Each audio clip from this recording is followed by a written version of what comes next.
Përshëndetje të nderuar teleshikues, po ndiqni edicionin qendror të lajmeve në Report TV me mua Nida Vladi. Këto janë titujt kryesor për orën 20.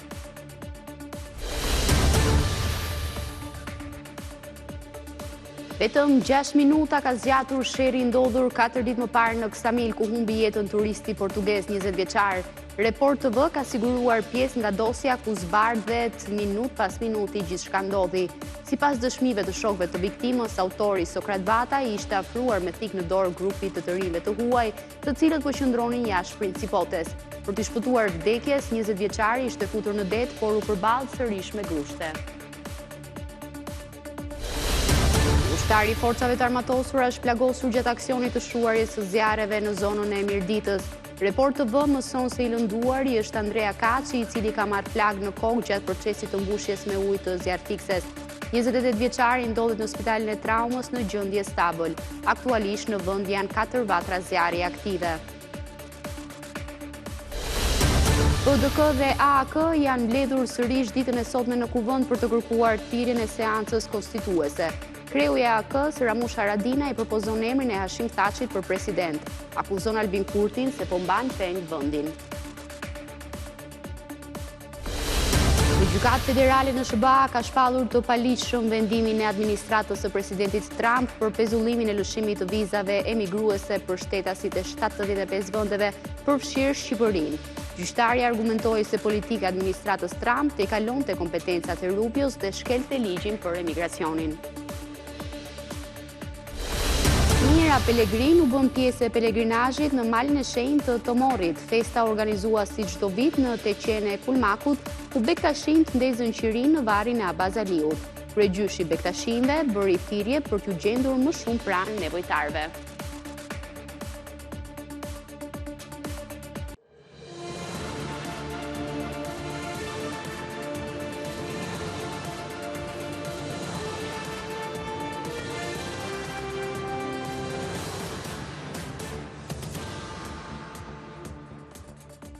Sokrat Vata, autori dyshuar i vrasjes pak ditë më parë në klubin Principotes në Ksamil të 20 vjeçarit portugez Luis Miguel, ishte afruar me thik në dorë grupit të rinjve të huaj në momentin e sherrit pranë lokalit. Sipas dëshmive të shokëve të portugezit të siguruara nga ana e Report TV, përpara se të qëllonte për vdekje shokun e tyre, ai kishte plagosur dhe një tjetër. Rrëfimet e tyre para prokurorëve rrëzojnë pretendimet e Vatës se thikën ja kishte marrë njërit prej turistëve. Gjithçka në Ksamil ka ndodhur pasi festa në klubin e NATO-s në strukturën luksoze Principotes kishte përfunduar. Grupi të rinjve të huaj, mes të cilëve dhe portugezi 20 vjeçar Luis Miguel kishin dalë në zonën e plazhit. Sipas dinamikës së ndërtuar nga Report TV, këtu ata kanë nisur të debatonin me zë të lartë me një tjetër grup francezësh. Në mesin e kësaj situate me tone të ngritura në sken hyn punonjësit e Principote, pritësit e turistëve, ose ndryshe hostes, David Huertevent, shqiptar me nënshtetësi britanike dhe më pas Sokrat Vata. Dëshmitë e shokëve të portugezit të siguruara nga Report TV i përshkruajnë kështu këto momente që u bën shkak i sherrit që do të përfundonte tragjikisht. Ne ishim 7 shok, po fisonim në klubin Principote. Pasi mbaroi festa, po qëndronim në plazh. Aty ka ardhur një person, i cili ishte i veshur me rroba të shkurtra me ngjyrë jeshile, i moshës 25-30 vjeç, trup normal, flokë të shkurtra. Ishte shqiptar, por fliste frëngjisht dhe ofendoi nga nona një shokun tim, i cili i thot që pse shan, nona është e shenjtë. Ai më pas e goditi në kokë shokun ton dhe ne u futëm të gjithë në konflikt. Përshkrimi i tij sipas hetimit korrespondon me atë të David Huertevent, i shpallur në kërkim. Edhe turisti tjetër Ibrahim Liemojev, po francez, i jep të njëjtën dinamik, por rrëfimi i tij duket se implikon Huerteventen në plagosjen me thik të një shoku tjetër, Turpal Kitav, përpara se të goditej Luis Miguel.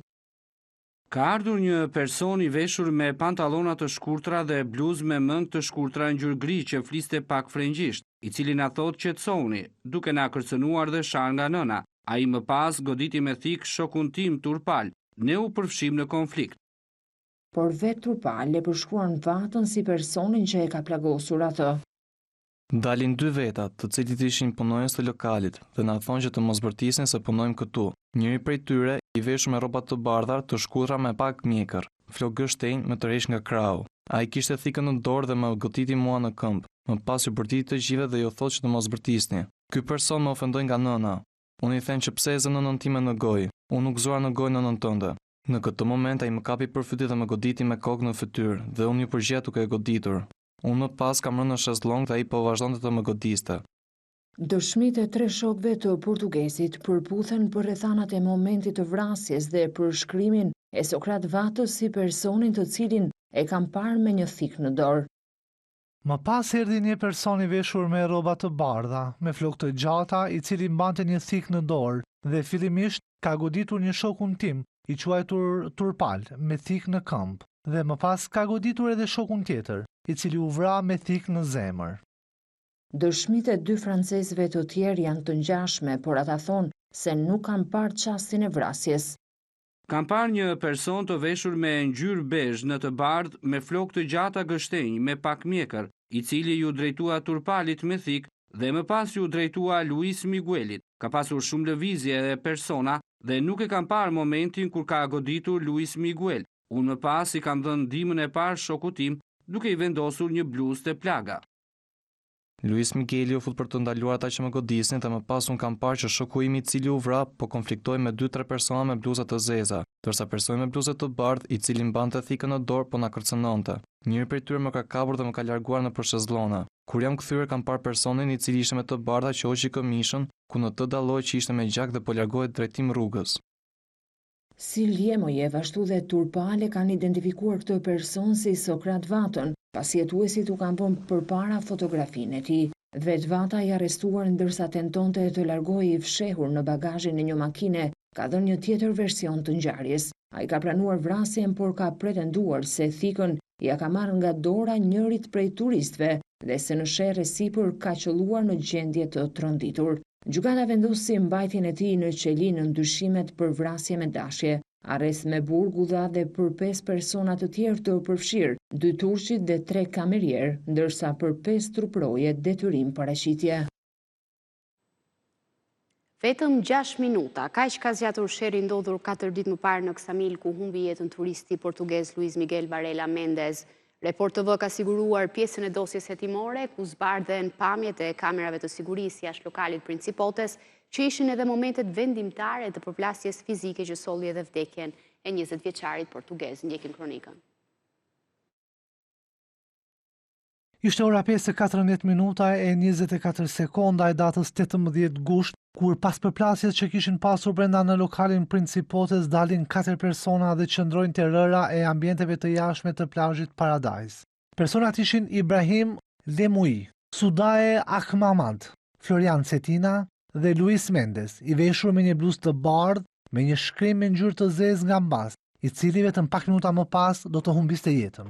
Në dosjen hetimore të prokurorisë, të cilën në report televizioni disponon, thuhet se 58 sekonda më pas, në vendin ku ndodheshin shtetasit e huaj, afrohen David Gjana alias Heu Erdvend dhe Sokrat Vata, i veshur edhe ai me këmishë të bardhë. Në orën 5:16 minuta e 39 sekonda, Luis Lipan alias Vata shtyhet me një person dhe më pas shkon drejt shezlloneve. 8 sekonda më pas, Vata ndjek një nga personat i cili është i veshur me të bardha në drejtim të parkimit. 15 sekonda më pas, i akuzuari për vrasje vjen me vrap në drejtim të një turisti tjetër të huaj, i identifikuar si Ibrahim Lemui, i cili përplaset me shezllone dhe bie në tokë. Sokrat Vata vijon ta godas. Në orën 5:17 minuta e 14 sekonda, afrohet portugezi 20 vjeçar Luis Mendes dhe shtyn me trup Sokrat Vatën, i cili bie në tokë. 29 vjeçari ngrihet nga toka dhe i afrohet portugezit dhe fillon ta godas. Në ndim pak sekonda më pas i vjen shqiptaro britaniku David Gjana, veshur me tuta të shkurtra dhe me një si këmish. Të dy godasin të huaj 20 vjeçar, të cilin vjen ta ndihmoj Sudae Ahmad. Paralelisht, në orën 5:17 minuta e 35 sekonda dhe në orën 5:17 minuta e 46 sekonda, kamerat kapin Sergji Selimin, që godet me grushte francezin Ibrahim Lemui, ndërsa gjatë kësaj kohe, Luis Mendes për t'u larguar nga goditja që po merrte nga 2 dhunuesit e tij, largohet me nxitim duke u futur brenda në det. Vetëm pak sekonda më pas, ai del nga deti dhe afrohet në vendin ku ndodhen kamarierët, të cilët e shtyn sërish në det dhe Sergji Ademi e godet me grushte. Në orën 5:18 minuta e 4 sekonda, portugezi 20 vjeçar del nga uji dhe ecën në drejtim të shezllonëve të plazhit Paradise. Ky vërehet se bluzën e bardhë e ka të gjakosur. Sipas dosjes hetimore, në orën 5:18 minuta e 24 sekonda, David Gjana largohet në drejtim të ambienteve të brendshme të Principotes. Edhe ai ishte bërë me gjak në rroba dhe tenton t'i pastroj. Fiks 6 minuta nga nisja e sherrit jashtë ambienteve të Principotes, i akuzuar për vrasje Sokrat Lipan Alies Vata, shihet me bluzën e bardhë të gjakosur dhe në orën 5:20 minuta e 28 sekonda largohet, i ndihmuar edhe nga kamarieri Igli Cekani. Pas një dite mjaft intensive me rrezikshmëri të lartë për banesat, në Gojan të Pukës situata është drejt stabilizimit. Edhe në Mirdit, flakët janë drejt shuarjes dhe aktualisht po ndërhyet vetëm nga toka. Autoritetet arrestuan për zjarrvënie të qëllimshme një 62 vjeçar me precedent për këtë vepër penale.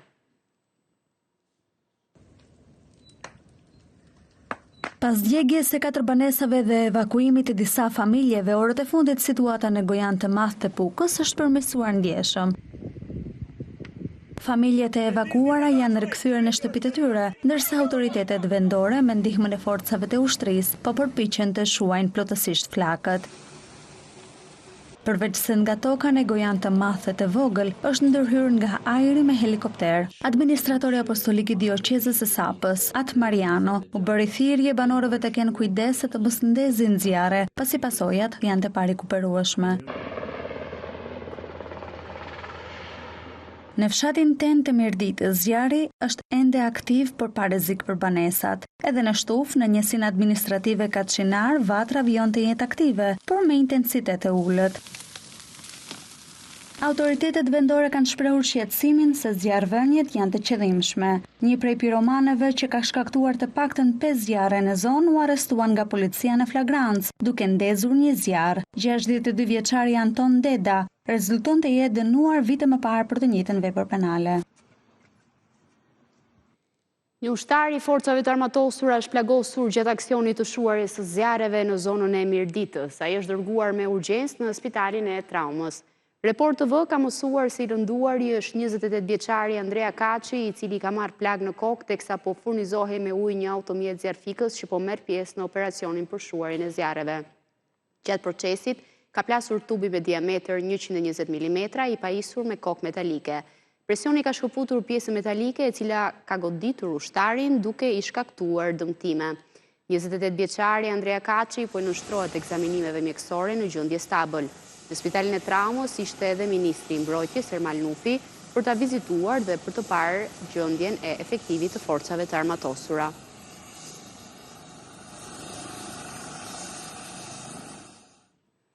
Në të gjithë vendin, orët e fundit janë raportuar 10 vatra zjarri, nga të cilat 4 janë aktive, ndërsa 6 në monitorim. Përveç në Pukë dhe Mirdit, situatë shqetësuese paraqitet në malin e Dajtit, ku flakët janë përhapur në një perimetër të gjerë, por pa rrezik për banesat. Përveç se nga toka është ndërhyrë nga ajri me një helikopter dhe 2 avion Air Tractor. Në Dukat, pas angazhimit të forcave toksore dhe mbështetjes së forcave të armatosura, zjarri raportohet i fikur dhe po mbahet në mbikëqyrje, ndërsa edhe vatrat e tjera të raportuara në Dibër, Lesh, Elbasan dhe Vlorë janë në monitorim.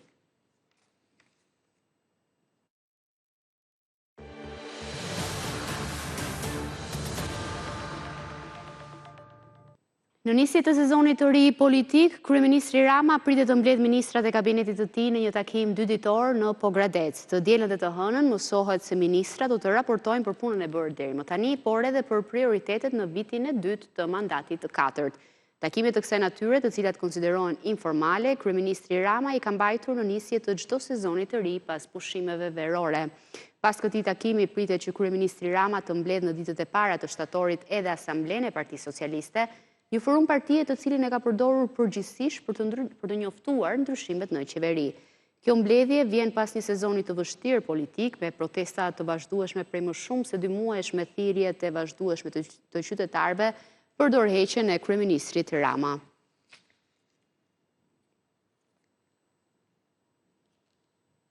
Sali Berisha ritheksoi edhe një herë qëndrimin e Partisë Demokratike kundër krijimit të shtetit Bektashi, që sipas tij do të prishte bashkëtesën fetare dhe bie në kundërshtim me kushtetutën e vendit. Në prag të sezonit të ri politik, lideri i opozitës këmbon gul se kryeministri mund të largohet nga pushteti vetëm me anë të protestave. 2 vjet pas rikthimit të debatit për shtetin Bektashi, zbuluar nga kryeministri Edi Rama fillimisht në New York Times, kreu i Partisë Demokratike Sali Berisha përsëriti kundërshtin. Në një bashkëbisedim me qytetarët në rrjetet sociale, Berisha tha se një projekt i tillë është antikushtetues. Dhe kjo aventurë, e cila, siç kemi deklaruar më parë, vjen kundërshtim të hapur me kushtetutën e Shqipërisë. Vjen kundërshtim të hapur me karakterin laik të shtetit shqiptar që nga themelimi i tij gjerë sot. Përpiqet të nxjisë përçarje fetare në një vend ku toleranca dhe bashkëpunimi ndërfetar është gjëja më madhështore e shpirtit të atij populli. Ndërsa sezoni i ri politik po troket, Sali Berisha i qëndron idesë se qeveria e kryeministrit Edi Rama mund të rrezohet vetëm me protesta. Kombinimi i formave të protestës është ndoshta i domosdoshëm për rrëzimin e tij. Por Rama pa protesta qëndron pushtet edhe 20 vjet. Ndërsa në sheshin përpara kryeministrisë, protestat e nisura në qershor vijojnë me shifra fare modeste pjesëmarrjeje, Berisha kërkon të jap oksigjen, duke ftuar demokratët të bënë pjesë e saj.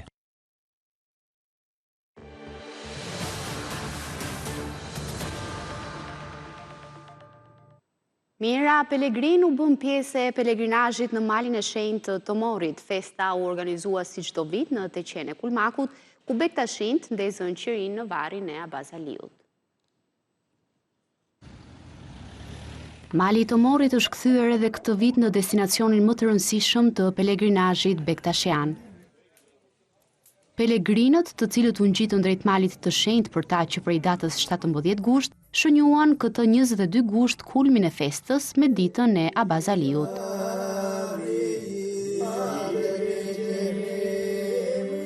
Këtë ditë, besimtarët bektashin ndezin qirin dhe luten dhe pranvarit të Abazaliut e në shenjë mirësie bëjnë kurban një qingj për veten dhe familjen. Besimtarët, nga do që t'jenë, Zotit i ndihmoj të gjithë vitën e nave, nga janë nga si janë tërë Evropën. Vajtëm ferë me shelegun, edhe mbarë nga. Malin e Tomorit e vizitojnë jo vetëm bektashin, por edhe qytetarë të feve të tjera. Pelegrinazhi në malin e shenjtë është një ritual i përvitshëm i cili menaxhohet nga Këshilli i Teqes me në krye kryegjyshi Edmond Brahimaj, ndërsa e gjithë infrastruktura është në gatishmëri për besimtarët. Për kreun e bektashinëve i njohur si Baba Mondi, e rëndësishme është t'i gjendemi pranë nevojtarëve. Besimi ndaj Zotit shprehet edhe me respektin ndaj njeriut, me ndihmën ndaj të doptit, në kujdesin për familjen dhe në përpjekjet për të drejtuar një shoqëri më të drejtë, më njerëzore, më paqësore. Pelegrinazhi ruan një traditë të hershme bektashiane. Mekami i Abazaliut në malin e Tomorit daton në vitin 1620, ndërsa Teqeja e Kulmakut në vitin 1916. Këto dy vende të shenjta kanë qenë ndër qendrat kryesore të pelegrinazhit, i cili zgjat deri më 25 gusht. Maturantët kanë a dispozicion listat paraprake të renditjes për programet e studimit në universitetet publike. Regjistrimet e fituesve të fazës së parë nisin në datën 26 gusht dhe do të zhvillohen përmes 7 fazave 48 orëshe. Maturantët tashme mund të shohin renditjen e tyre për programet e studimit ku kanë aplikuar. Universitetet publike kanë publikuar listat e plota paraprake, ndërsa kandidatët mund të verifikojnë nëse janë shpallur fitues të raundit të parë. Listat janë publikuar edhe nga fakultetet që zhvillojnë konkurs pranimi përfshirë mjekësinë e përgjithshme, programet e arkitekturës dhe Akademinë e Arteve. Kandidatët e renditur deri te vija e kuqe në listat e publikuara konsiderohen fitues të raundit të parë, në bazë të kuotave të përcaktuara për secilin program studimi. Ndërkohë, kandidatët që kanë pretendime për renditjen mund të paraqesin ankimimet me 24 gusht. Regjistrimi i kandidatëve fitues do të nisë me 26 gusht dhe do të vijojë deri me 8 shtator. Gjatë kësaj periudhe maturantët do të kenë mundësi të regjistrohen në fakultetet përkatëse përmes 7 fazave 48 orëshe. Çdo maturant i shpallur fitues ka 2 ditë kohë për të regjistruar, përndryshe vendi i tij i kalon automatikisht një kandidati në pritje. Pas përfundimit të fazave të para, do të hapet edhe një periudhë të regjistrimi por ata që dëshirojnë të ndryshojnë degën dhe të rikthehen në garë për raundin e dytë. Me 15 shtator, ata që duan të provojnë sërish për të siguruar degën e tyre, do të kenë mundësi të hedhin 10 preferenca të reja. Regjistrimin për raundin e dytë do të zhvillohet nga 25 shtatori deri më 4 tetor.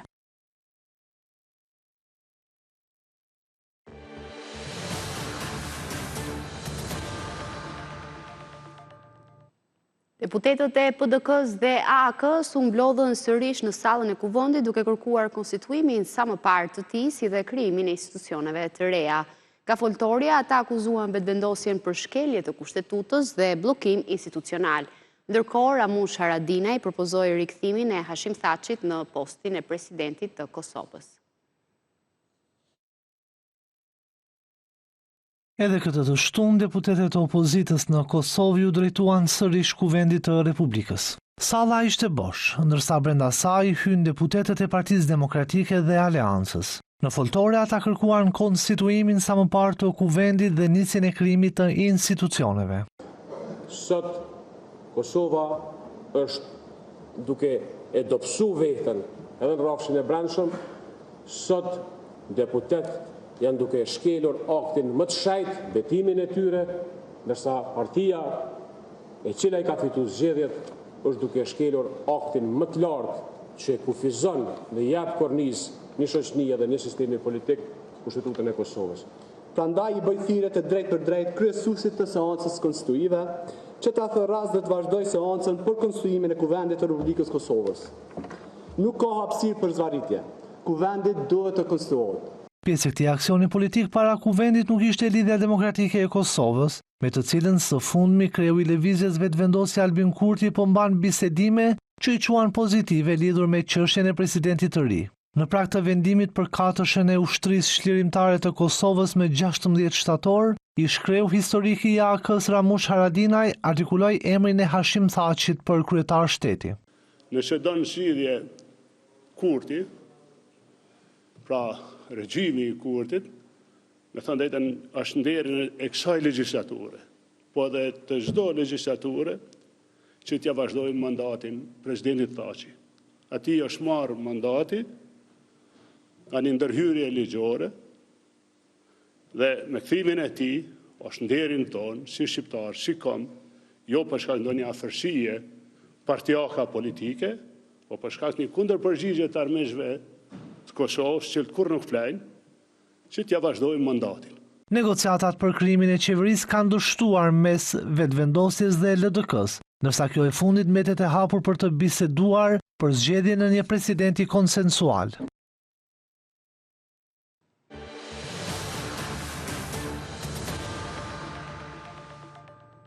Pushuesit në Shëngjin përveç detit gjetën këto ditë edhe librin. Vetëm pak metra larg bregut, shkrimtar, poet, botues dhe lexues u mblodhën në edicionin e dytë të panajirit të librit, duke i dhënë sezonit turistik një tjetër dimension. Në Shëngjin pushuesit nuk do të gjejnë vetëm det. Pak metra larg ujit, prej 2 ditësh aty po mbahet edicioni i dytë i panajirit të librit nën temën Letërsia për te kufive. Shkrimtar, poet, botues dhe lexues ishin të pranishëm në aktivitetin që synon ta ofrojë kulturën me publikun dhe jashtë hapësirave tradicionale. Diskutimet u përqendruan edhe tek sfidat që po përballet libri në epokën e teknologjisë. Pret Zogaj dhe botuesi Frano Kulli nënvizuar rëndësinë e debatit mbi të ardhmen e librit dhe mënyrën se si letërsia mund të ruajë hapësirën e saj përballë formave të reja të komunikimit. Libri do mbjetoj, sepse nuk mund të vdes, nuk dit vdes, as mund të vdes, sepse libri dhe leximi përfaqësojnë sot sfidën më të madhe, mendoj unë, të ekzistencës tonë si kombë.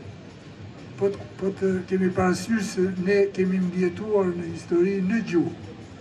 Dhe është i vetmi që mund të ruaj dhe mboj gjuhën në kushtet e globalizimit edhe të inteligjencës artificiale dhe kështu më radhë.